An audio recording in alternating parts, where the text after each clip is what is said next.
안녕하세요. 3D 프린팅 교육학원 4D 메이커스입니다. 오늘은 슬라이싱 소프트웨어 큐라에 대해서 공부를 해볼 건데요. 우리가 그동안 자격증이나 이런 데서 많이 나오는 큐라 15.04.6이 아니라 큐라의 최신 버전인 5점대 버전을 가지고 공부를 이제 해보려고 해요. 이 큐라는 사실 이제 역사가 굉장히 오래된 프로그램입니다. FDM이 특허가 만료가 되면서 2014년도에 특허 만료가 되면서 FDM 3D 프린터가 가장 많이 이제 보급이 되게 됐는데 그때 보급기와 같이 확산이 됐던 프로그램이 큐라죠. 그래서 큐라를 다들 무료로 쓰고 계시기 때문에 이 큐라가 공짜 프로그램이라고 생각하는 분들이 많은데 큐라는 엄연히 라이센스가 있습니다.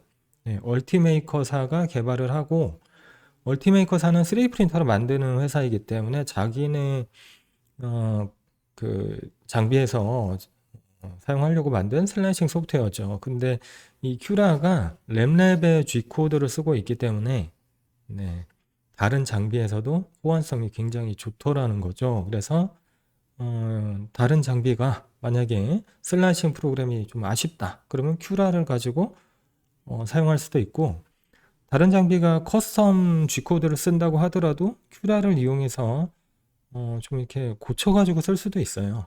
그래서 큐라가 확장성이 굉장히 좋은 프로그램이다 라고 할 수가 있는데, 확장성이 좋은 만큼 처음 쓰는 분들한테는 조금 부담스러울 수 있어요.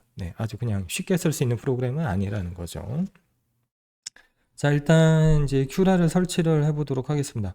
그 큐라는 우리 인터넷에서 다운받으시면 돼요. 그래서 우리 네이버 같은 데서도 한글로 치면 안 나오고요. 영어로 치면 나옵니다. 이렇게 큐라 쳐도 나오고, 아니면은 여기 보시면 이제 회사 이름이 나오죠. 얼티메이커 큐라 이렇게 나오는데 구글에 가셔서 한글로 얼티메이커 쳐도 나오고요.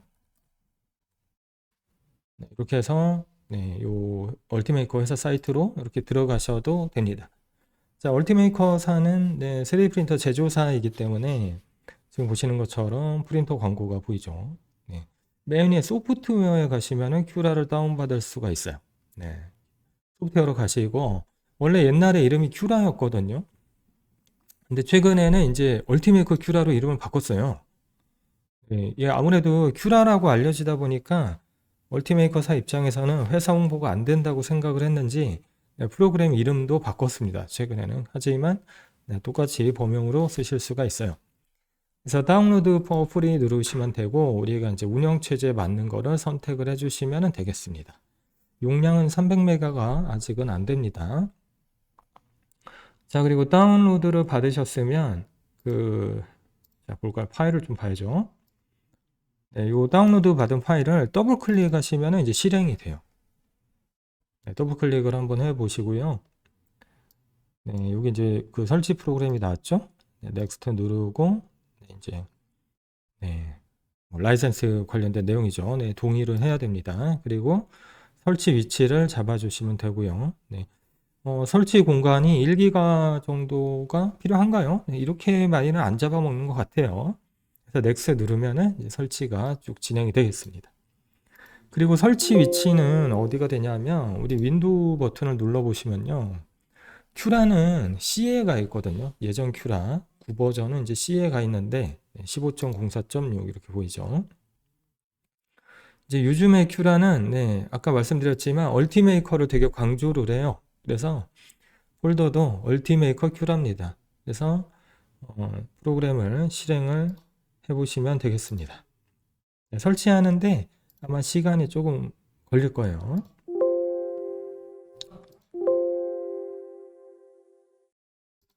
자, 그래서 실행을 하시면은 이제 이런 화면이 나올 겁니다. 예전에 큐라는 바로 머신 세팅으로 넘어갔던 기억이 나거든요. 요즘에는 이렇게 바로 넘어가는, 제가 큐라 다른 거를 깔아놔서 그런지 아무튼 머신 세팅이 지금 안 나왔는데, 이 설치 과정에서 제일 중요한 게 머신 세팅이에요.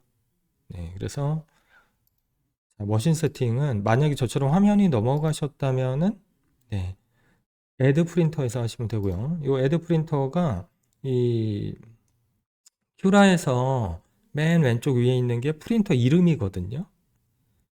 자, 여기에서도 애드 프린터를 찾을 수가 있고, 세팅 쪽에 가시면은, 네, 여기도 있어요. 네, 여기 가시면은 프린터에 애드 프린터라고 있죠. 네, 여기서 새로운 프린터를 등록할 수가 있습니다. 자, 프린터가 종류가 되게 많아요. 그렇죠? 그래서 우리 그 네이버 쇼핑 같은 데서, 자, 네이버, 뭐라고 쓸까요? 3D 프린터? 뭐 이렇게 검색을 제가 쇼핑에서 한번 검색을 한번 해보겠습니다. 자, 프린터 검색을 해보면 프린터가 뭐 여러 가지 종류가 많이 나오는데, 네, 뭐 유명한 프린터도 보이고, 그렇죠? 자, 이 프린터가 다 스펙이 달라요. 그렇죠? 그래서 이 여러 가지 프린터 중에 큐라를 쓸 수 있는 대표적인 뭐 브랜드가 뭐 여기 지금 이제 킹룬도 보이는데, 네, 크리얼리티 뭐 엔더3 시리즈나 뭐 엘레고나 뭐 XYG도 돌아갈 겁니다. 그리고 뭐 프루사 뭐 이런 것들 좀 저렴하게 살 수 있는 프린터가 대부분 사실 이제 큐라를 이용해 가지고도 출력을 할 수 있거든요. 자, 하지만은 이제 다 사양이 다르겠죠. 네, 그래서 바로 이 범용으로 쓰기 위해서는 첫 걸음이 바로 프린터, 내가 쓰는 프린터의 정보를 입력을 해 주셔야 되겠습니다. 그래서 애드 프린터를 눌러보시면 얼티메이커 프린터가 바로 보이죠. 네, 당연히 자기네 회사 제품이 먼저 보이는 거고요. 네, 저희가 이제 등록을 하는 건 보통은 우리나라에서는 얼티메이커사의 제품을 잘 안 쓰니까 네, 논 얼티메이커 프린터를 선택해 주시면 되겠습니다. 자, 그리고 보시면 네트워크이 된 프린터냐고 묻죠. 네, IP를 잡아가지고 우리 일반적인 2D 프린터 장비처럼 온라인으로 이렇게 출력을 할 수 있는데 보통은 메모리로 많이 하시잖아요. 그러면 그냥 애더 논 네트워크 프린터를 골라주시면 될 것 같아요. 자, 그리고 들어가 보시면 그 프린터 목록이 쫙 다 등록이 돼 있는데 네, 상당히 이제 편리하긴 하죠. 자, 뭐 유명한 프린터 회사들은 다 보이는 것 같습니다. 하지만 뭐 조립형일 수도 있고 내가 프린터를 이제 개조할 수도 있잖아요. 그래서 커스텀으로 많이 설정을 해요. 그냥 그렇게 뭐 문제될 건 또 없어서 만약에 여기에 내가 산 프린터 이름이 있으시면 그걸로 뭐 선택을 하시고요. 그게 아니고 뭐 조립형 제품이거나 요즘에 이제 조립을 잘 안 하지만 네, 그런 거라면 커스텀을 선택하시면 되겠습니다. 저는 지금 커스텀으로 해서 한번 해볼게요. 자, 그 커스텀은 사양이 이제 등록이 되지 않았을 때 입력을 한다 이렇게 생각하시면 되고요. 좀 저렴한 프린터들이 커스텀 사양인 경우가 많습니다. 네. 자, 뭐라고 할까요? 네, 일단은 이거는 프린터 이름은 고유 명사니까 네, 그냥 FDM 뭐 네, 3D 프린터 뭐 이렇게 한글 써도 되고요. 그래서 뭐 그냥 이렇게 붙여 놓을게요, 저는. 자, 그리고 이제 애드를 눌러 보시면 자, 이런 이제 머신 세팅 화면이 나오죠. 자, 이 머신 세팅 화면 같은 경우는 아까 그 프린터 이름을 고를 수 있었잖아요. 자, 예를 들면은 내가 유명한 거 뭐 엔더3 같은 거 많이 팔렸으니까 그런 거를 한번 찾아볼게요. 너무 많아서 네, 어디 있나요? 이게 크리얼리티? 자, 여기쯤에 있을 것 같은데요. 아, 여기 있군요. 네, 요거를 한번 제가 시중에서 파는 제품을 한번 선택을 이렇게 한번 해볼게요. 자, 그리고 이제 애드 하면은 자, 그래도 이 화면이 있습니다. 그렇죠? 그래서 자, 머신 세팅에 이제 두 가지 화면이 있는데 프린터랑 관련된 정보랑 그 소재랑 익스트루더에 대한 정보를 이제 입력을 하게 되어 있거든요. 여기 보시면 두 개로 되어 있죠. 네, 그래서 제가 커스텀으로 입력한 거랑 네, 별 차이는 없습니다. 그래서 우리가 사양서를 보시고 입력을 정확하게 하는 게 좋아요. 만약에 이제 사양을 맞지 않게 입력을 했다면, 네, 그러면 이제 조작에 문제가 생길 수가 있어요. 자, 그리고 중간에 내가 입력했던 정보가 틀렸다, 수정하거나 이렇게 해야 된다 그러면 여기 add 프린터 말고 manage 프린터로 가시면 됩니다. 여기서 내가 입력했던 프린터를 선택하시고 머신 세팅을 누르시면은 아까 그 화면이 다시 나오죠. 자, 프린터의 XYZ 이게 뭔가요? 자, 이거는 내가 내가 이제 출력을 할 거잖아요. 네, 그래서 출력 공간의 크기를 말하는 거예요. 여기 보시면은 화면에도 육면체가 보이는데 이거를 이제 빌드 볼륨이라고 하고요. 네, 가로는 뭐 보통 한 200이 많죠? 네, 세로 200 정도, 높이 200 정도 이렇게 입력하시면 되겠습니다. 이게 이제 헷갈리는 게 뭐냐면 아이고, 어떤 분들은 이거를 어 뭐예요? 프린터 크기를 입력하는 경우가 있어요. 그러니까 출력이 가능한 공간의 사이즈를 입력해라 이런 뜻인데 여기를 프린터 크기로 많이 입력해요. 왜냐하면은 실제로 우리 프린터의 사양서를 보면은 처음에 프린터 크기가 나오는 경우가 많아요. 제품 크기가 몇 센치다 이렇게. 그래서 그거 입력하면 안 되고 그 노즐이 이동할 수 있는 거리를 입력해야 되는 거예요. 만약에 잘못 입력하면은 기구부에 어딘가 충돌할 수가 있습니다. 물론 리미트가 걸려 있어요. 프로그램에. 더 큰 좌표가 들어온다든지 그러면은 리미트가 걸려 있는 경우가 많은데 그렇지 않아서 익스트루더가 엉뚱한데 충돌하거나 이럴 수 있다는 거죠.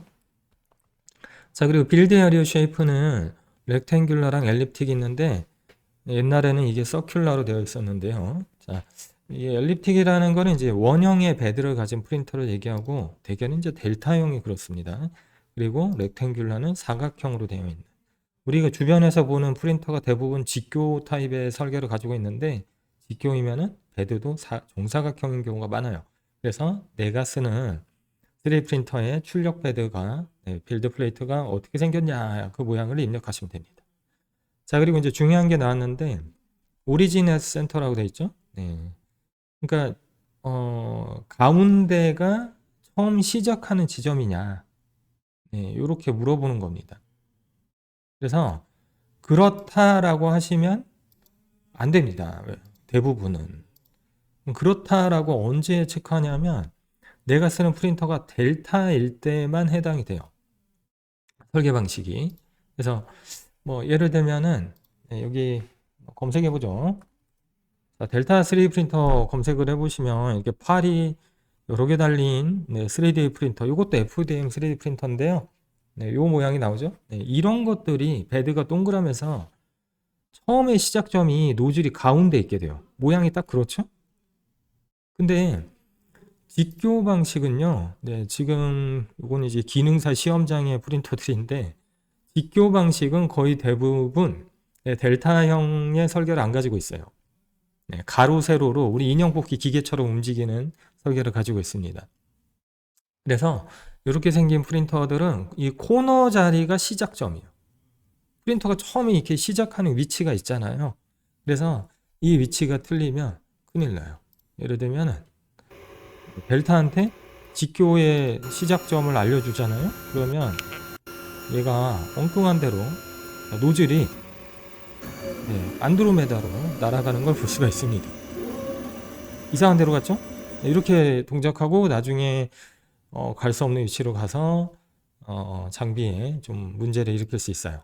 그래서 이 설정이 굉장히 중요한 설정이고 제가 그 하드웨어 설명할 때 유튜브 포스팅에 보시면 하드웨어 설명에 자세히 설명을 해드린 것 같습니다.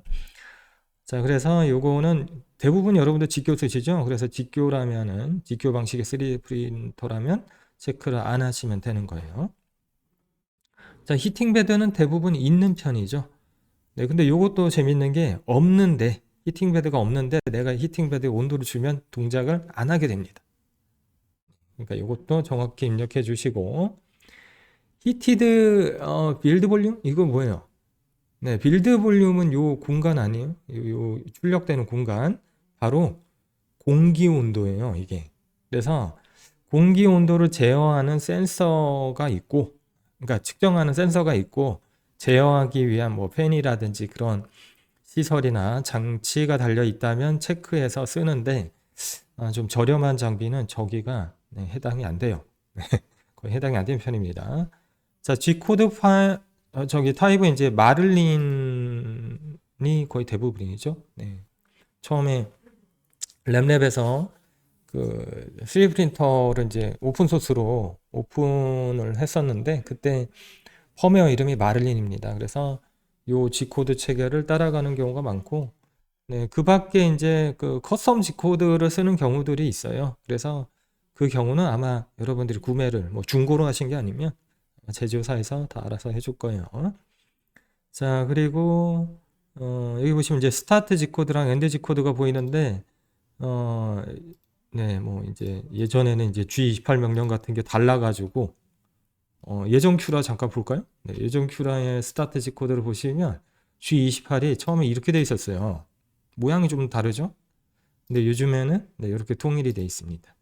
G28이 이제 노즐을 시작점으로 보내는 명령인데, 요즘에는 G28 명령이 들어오면 펌웨어에서 알아서 스텝별로 동작하게 다 만들어 놨어요. 예전에는 이런 방식의 명령은 직접 G28 명령을 축별로 하나씩 이렇게 들어가게 만드는 건데, 요즘 장비에 이 명령을 넣으면 오동작할 수도 있습니다.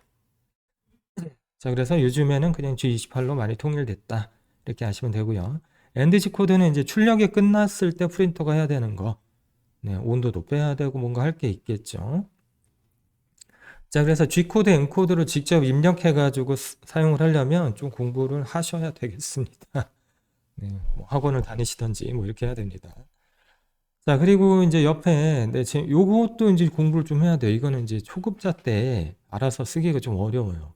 네, 뭐, 익스트루더가 여러 개라든지 아니면은, 겐트리 하이트, 뭐, 처마, 지지대, 뭐 이런 뜻인데, 그 노즐, 네, 이 노즐이 하나인데, 우리가 출력할 때 보면은 그 노즐이 내가 출력해 놓은 물건이랑 간섭이 있을 수 있어요. 그래서 그거를 회피하기 위한 내용인데, 이거는 조금 나중에 배워서 쓰세요. 제가 오늘 설명을 해드릴까 하다가 이제 시간이 되게 많이 가더라고요. 자, 토끼를 이렇게 두 개를 따로따로 뽑을 때 해당하는 옵션이 되겠습니다. 하나를 다 만들고 다음 걸 만들 때 익스트루더가 원래 만들어 놓은 토끼를 충돌할 수 있잖아요. 그래서 그걸 피하기 위한 옵션이 되겠습니다. 자, 그리고 처음 하시는 분들이 아주 많이 실수하는 게 이거예요. 뭐냐면 여기까지 입력하고 끝이라고 생각하는 거죠. 아, 나는 이제 모션 세팅이 끝났다, 출력하자, 이렇게 되는 거예요. 그러면 어떻게 되냐면 출력이 안 됩니다. 네, 장비는 도는데 나오는 게 없어요, 익스트루더에서. 자, 익스트루더 1이라고 되어 있는데 여기에도 설정할 게 있어요. 노즐 사이즈는 이제 노즐의 구멍 크기인데 0.4mm가 보통이지만 0.2도 있고 0.3도 있고 뭐 사이즈는 엄청 많거든요. 네, 그래서 내가 지금 사용하는 3D 프린터의 노즐이 뭐 크기가 어떻게 되냐, 이거를 어떻게 알아요? 근데 뭐 알 수가 없습니다. 사양사로 보세요. 네, 사양을 검색해야 돼요. 왜냐하면 0.3mm를 그 측정을 할 수가 없어요. 그렇죠? 아니면 뭐 뽑아보고 이 토출량이 좀 많은 것 같아, 적은 것 같아, 이렇게 감으로 적기는 좀 어렵잖아요. 그래서 요거는 제품 사양을 참조를 하셔야겠습니다. 구매를 하셨으면은.